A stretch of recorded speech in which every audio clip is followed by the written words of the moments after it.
Тус жохоор дүрээ ашиглаад бид нэр одоо гаргасан нэгэн бүтээгдэхүүнийг бас та бүхэндээ танилцуулъя гэж бодож байна. Бүтээгдэхүүн гэхээс илүү хүүхд хамгааллын салбарт ажиллаж байгаа хүмүүсийн хувьд бол багаж зэвсэг нь одоо хурц одоо алах гэсэн үг л дээ. За ийм арга багаж зэвсгүүдийг бол маш их боловсруулж байгаа. Түүний нэг нь бол сэтгэл хөдлөл мэдрэмжээ илэрхийлж сурах тусч банхар гэдэг ийм одоо карт байгаа. За энэ картыг бол оншилгоо хийдэг үү гэж хэлсэн. Арт терапи хизээч зургаар оншилгоо хийдэг вэ гэдгийг дахин хэлж байгаа. За жишээлбэл энэ зургаар хүн өөрөө өөрийгөө л тодорхойлно. Би тодорхойлохоос илүү үйлчлэгэнд ирж байгаа хүнд хэцүү нөхцөл байдалд орсон, тухайлбал юмд айж түгшсэн, юмд санаа зовчихсон, хинтээч ярмааргүй байгаа, нэг бол ингээд уйлал байдаг ийм хүмүүс ирж магадгүй. Энэ хүмүүс юу тохиолдод байгаа юм бэ гэдгийг би хэлхээс гадна тэр хүмүүс өөрсдөө чөлөөтөө энэ зургийг хараад өөрийнхөө ойлгосноор энэ дүрснүүдээс сонгоод тухайн дүрсийг тайлбарлаж байх явцдаа би яагаад өнөөдөр уурлаад байгаа юм бэ? Юунаас болоод би энэ үйлдэлийг найздаа, эхнэрдээ, гэр бүлдээ, нөхөрдөө баг хамт олондоо гаргаад байгаа юм бэ гэдгийг ойлгодог.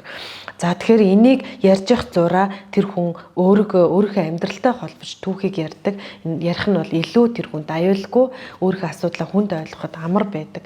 За мөн хүн бүхэнд ийм айцын мэдрэмжүүд заримдаа хинтээч ярмааргүй байх юм мэдрэмжүүд байдаг. Гэхдээ энийг бол дан ганц одоо мэрэгжлийн хүн ашиглагаас гадна хүүхэд одоо бүх төрлийн сургууль дээр байгаа хүүхдүүдээс гадна том хүн ч гэсэн өөрт байгаа мэдрэмжэн дээр одоо дүгнэлт хийх өөрийнхөө гэр бүлийн маань хүүхдүүд за одоо хамт ажилладаг хамт олон маань ч гэсэн ямар байгаа вэ гэдгийг мэдхийн тулд энийг бол ашиглаж ажиллана. Гэхдээ нээлттэй олон хүмүүсийн бол тэр хүн ярьж болно. За цөөн хүнээр 7-8 хүнтэй ажиллаж байгаа явцад энэ одоо картыг бол ашиглаж нууцыг энэ дотроо хадгалж байгаа тохиолдолд ашиглаж болно. Түүнээс олон хүмүүсийн дунд энэ картыг ашиглаад өөртөө чинь ямар мэдрэмж төрж ийнэ вэ гэвэл хүмүүст бол маш хаалттай энийг ярьж илэрхийлэхэд маш хэцүү байдаг. Тэгэхээр энэ картыг хэрхэн ашиглах талаар зааварчилга нь бол энэ дээр байгаа.